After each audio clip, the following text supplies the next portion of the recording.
Thank you very much to everyone here who came. And like I said, I started as a bee inspector back in 1977. My first day, Tom Burbridge, the chief apiary inspector, had called me a week earlier and said, "We understand you're a teacher and you have the summers off."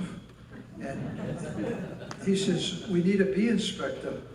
And we hear you're a pretty good beekeeper. Would you be willing to come out and be a bee inspector?" I said, "So when?" He said, "Tomorrow." I said, "Tomorrow?" He said, "Yeah, meet me in Milford and we'll go down and check some beehives." He never told me where. Well, we ended up going down in Middleborough. It was the end of June. The cranberries were in full bloom. Thousands of beehives all over the cranberry bogs. I'd never been down there. And all of a sudden, he takes me to an area or one of the bogs with 300 beehives, bees flying all over. And he says, "We're going to try to inspect about 80 to 100 hives each." I looked at him, I said, "You mean we're each going to go through 80 beehives and check them?" He said, "Yeah, that's what we normally do." So I joined in, and after a good 10-hour day down there, Tom Burbridge and I, and actually Al Carl came with us. He wasn't the chief inspector then, but we spent the day, and Tom Burbridge says, "You want to take a break?" Al said, "Why don't we just keep going and finish?" And so we kept going and finished. We didn't take a lunch break. We had water with us, and I finished my first day, and Tom Burbridge says, "Well, what do you think, Ken?" I go like this. And he got a picture of me near the hives. And so you probably saw the same picture that Paul took here this year when I finished my last inspection on the cranberry bogs. I posed just like that. It was a repeat, but 45 years later. I used to be a dark blonde, now I'm light blonde. So here I am, 45 years later, and it took a lot of soul searching. It's one of the tough decisions I've had, just like giving up teaching after 38 years, with students asking you, "Oh, stay on for our senior year." And each year, "Stay on for our senior year." And I had to finally make a decision. I retired from 38 years. Well, here the same beekeeper said, "Don't retire, don't retire." One even said, "We're going to start a chant, 4 more years. 4 more years! 4 more years!" And I said, "No more 4 years. I have to kick back," because Milo Bacon, the second chief apiary inspector from 1940 to 1968, I knew him quite well. He inspected my dad's and my hives, and I went out with him my junior and senior years of high school because I did a science project, won the science fair with a project on diseases of the honeybee. And I remember it was April 1968, I was with him. He said, "Well, Ken," he said, "I'm going to be retiring here at the end of the season." I said, "Milo, you're only 65 years old," he was. And I said, "You're only 65 years old, you're not going to give it up." He said, "Ken, you're going to know when you're ready." He says, "Mentally or physically." He said, "This is a young man's job." He said, "Physically, I just can't do it anymore. Lifting 100-pound supers, especially on the cranberry bogs, on commercial hives, the top brood chambers, and it gets to you." So up to this point, 71 years old, I thought I could continue, but the last 2 years, after lifting 60, 80 hives in one given day, you come home, your back's killing you, you're ready to fall asleep. And so but I knew there were a lot of people that wanted me out to inspect and said, "Don't give it up." So that played on my mind. But finally I had to make a decision. Back in the end of August, early September, I decided I want to be able to get up, have a cup of coffee in the morning, and say, "What do I want to do today?" And I haven't had that chance. I had 3 occupations. People ask, "Why are you retiring?" I had 3 occupations. Teaching, I started and taught coached, did student council. At the same time, I was a town historian, wrote a town history of Northbridge, role played as Paul Whiten in an outfit. I was the bee inspector and was running my own 100+ hives. And you know what that's like. I was just running crazy here. I enjoyed it though. Every one of them, people ask, would you do it again? In a minute, whether it be the teaching, the beekeeping, you know, the historical, that's what I taught history. And so I do it all over again. I've enjoyed life. You know, I've never had to search for a job in all my career. I came home from the Army after being drafted. After 2 years, Harry Simonian, the superintendent, called me up 2 days. I was out 2 days. I was going to take a couple of weeks off before searching. He said, Ken, we need a social studies teacher. Elizabeth Balmer's on sick leave, and she's not coming back. So we'd love to have you. I know your capabilities. So he said, oh, and would you be willing to do girls track and cross country? And oh, one more thing. We need a student council advisor. So I took it all on, and for 38 years did that. And just like Tom Burbridge came, oh, Ken, after that first day, you think you're going to be able to stay on? I said, yeah, being a softie that I am, yeah, I enjoyed this. And then town historian, so I stepped down from teaching a few years back.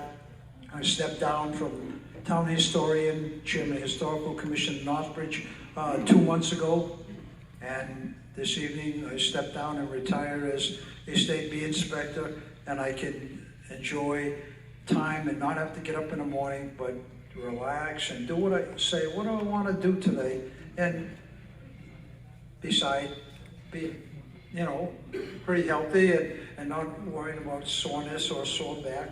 Like I say, the last day of inspecting on the other day with Paul Tessier, he said, Ken, as your retirement gift, is I'm going to help lift off all the supers and you just have to inspect.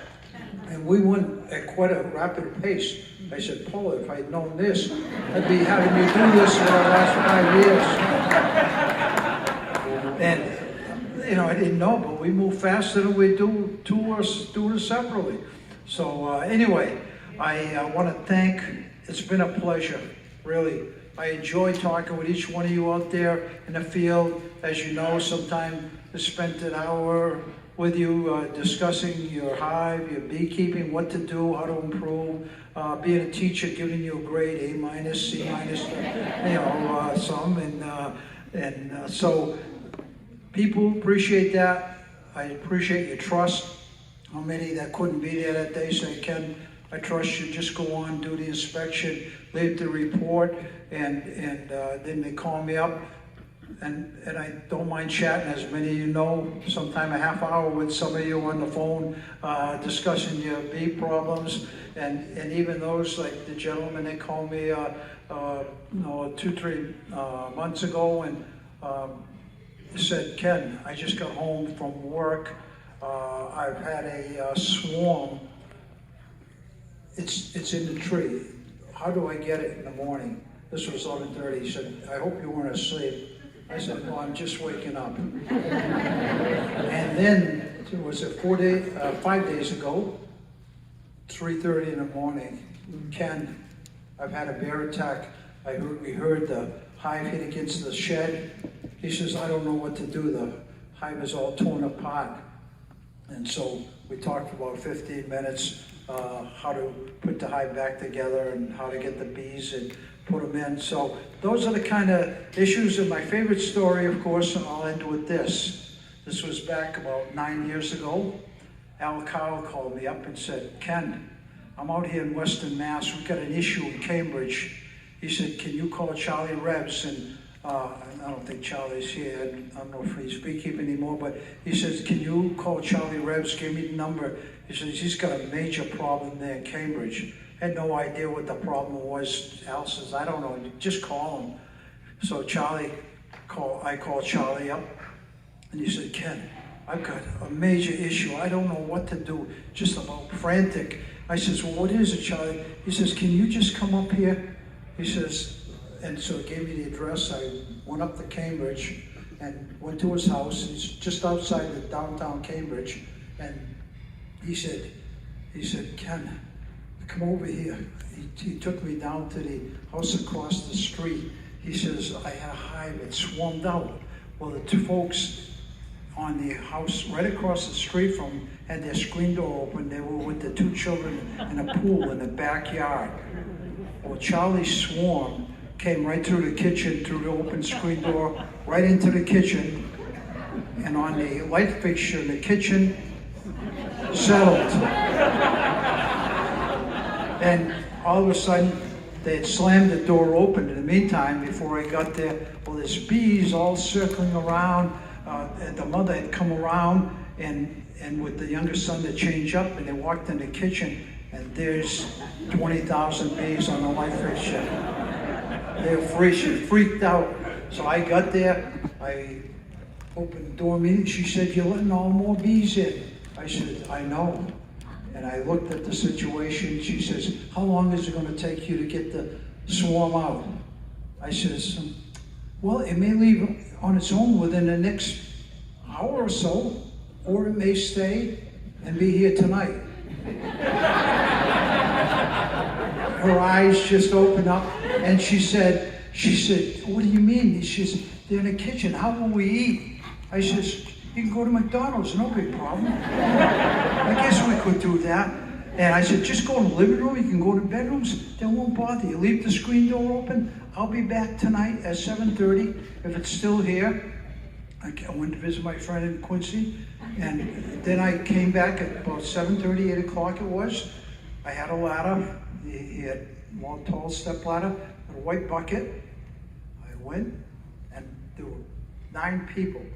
She invited all these people to the house. Some of them were neighbors, and then her sister.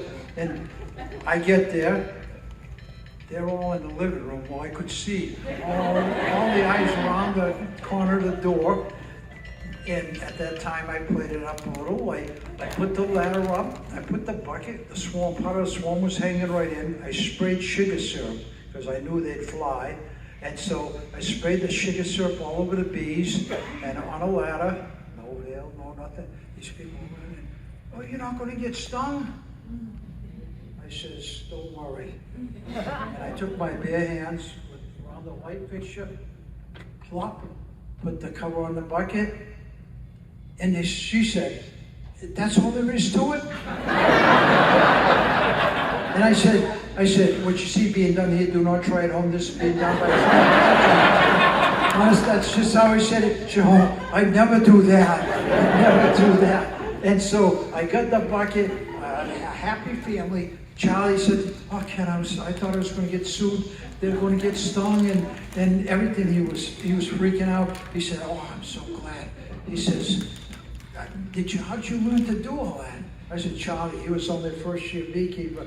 I said, Charlie, you're going to control your swarms. And secondly, you learn to do the same after about 15 years in beekeeping. And so it ended, and then I said, bring the neighbors over, have the kids see the bees in and out your hive. The dad, you know what?